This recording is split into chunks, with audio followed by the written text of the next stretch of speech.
Hey boys and girls, welcome to another super exciting, outrageous toy review. Today, we're taking a look at my haul from NJCC, the New Jersey Collectors Convention. First up, I've got Bullseye, the helicopter pilot for the Cops from Cops and Crooks by Hasbro. This is a cool 80s line that I just love. He's got a removable helmet there, and like I said, he comes with a helicopter, so he doesn't really have any other accessories. Just a vehicle driver, but I'm happy to have him. I love the little police badge there on his arm, though. It looks great. It says pilot. Next up, I've got Long Arm. Not the leader of the Cops, but kind of the everyman of the Cops, the main cop. He is just your standard patrolman, looks the most like a regular police officer, but he's got a special twist because they're police from the future. He's got his power cuff. Obviously, a little bit cooler in the cartoon and comic than the toy, which is just a string sliding through there. But it's pretty neat. He also comes with his gun, which is enormous because all the Cops figures came with cap weapons. You put the caps in there, and you can pull this piece back. Oh, well, that's disappointing. I broke my toy. But anyway, this thing, you used to be able to pull these back, and it would stretch the spring out, and then would snap back in to pop the cap. I don't know what happened there. And he's got a removable hat, which I always thought was really great with this toy line. There was a handful of characters with those removable hats, and I just thought it was a great detail. Long Arm also comes with a baton that can hook on his belt. Next up, we've got two of my all-time favorite Army Ants. These are a toy line made by Hasbro around the same time as Cops. This is Razorbeak. He is an airplane Army Ant. He looks like a pilot, but he's got wings on his back. Loved this guy as a kid. And the other one next to him is Ozone, who comes with a giant rocket. He's like carrying that around, but I used to pretend he could fly with it like a jetpack. Kind of reminds me of Dr. Strangelove with the cowboy riding the bomb down. From LJN's Thundercat toy line, I've got Snowman of Hook Mountain.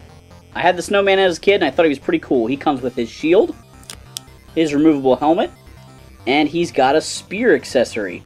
He also features Battlematic action, like many of the Thundercats, or pretty much all the Thundercats.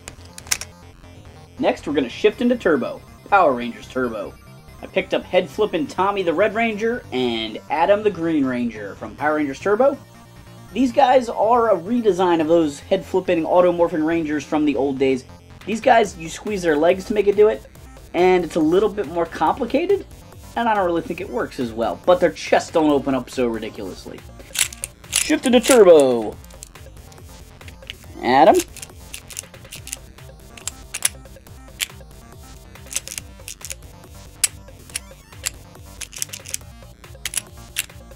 Adam doesn't work quite as well.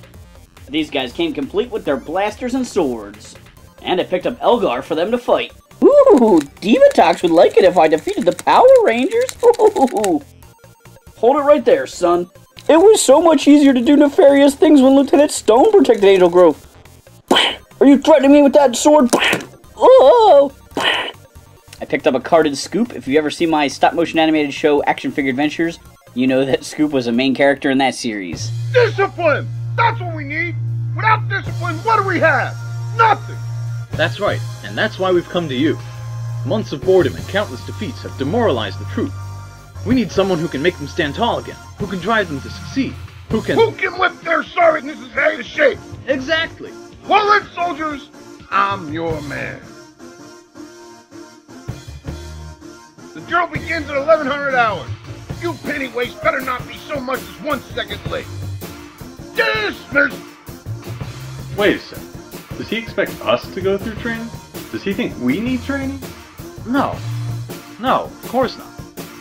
I'm sure he just wants us to be an example to the rest. Yeah. Attention! I also picked up a carded Tiger Force Dusty. Here's the part of the show where we go a little international. In the UK, there's a toy line called Action Force, starring the main character Action Man.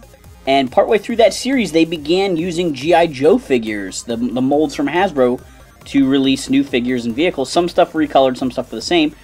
This is Ripcord from Action Force. Looks just like the G.I. Joe of the same name, but in Action Force packaging. If you look at the back there, you can see Grunt, and lots of other early G.I. Joe figures. Continuing with that Action Force theme, here are some Marvel Action Force comics. These are the British G.I. Joe comics. They're a larger magazine format, and they feature some new stories and some American stories sort of serialized, broken down over across a couple issues. So this is issue 7, Action Force 10, Action Force 16, Action Force 23, and Action Force 42. The last comic book thing I picked up is Bucky O'Hare and the Toad Menace. This is a black and white graphic novel type format, manga format of the Bucky O'Hare comics. Originally written by Larry Hama, who wrote all the G.I. Joe comics. If you like Bucky O'Hare, make sure you check out my video about the new Boss Fight Studios Bucky O'Hare figures.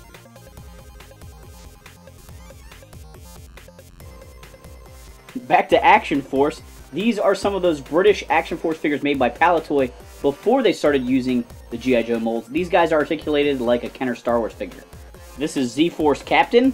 One of the captains is missing his Z-Force badge. I don't know if that's a variant or it just got rubbed off. And this is Sapper, one of the members of Z-Force. This is Black Major, one of the villains from Action Force, who's actually made his way into the American G.I. Joe comics recently. Here's 2 members of the British Special Forces. SAS Pilot, SAS Frogman, complete with his mask, tank, and flippers. 1 representative from Space Force, the Engineer, who features a non-removable accessory in his hand. And 1 member of Q-Force, the water-themed unit for Action Force. This is the Sea Skimmer. I assume the Sea Skimmer is the name of the little vehicle with removable rockets, leaving this chap without a name. Thanks for watching this super exciting, outrageous toy review. In the comments down below, let me know about your most recent toy pickup. Make sure to like, subscribe, and check out our other videos.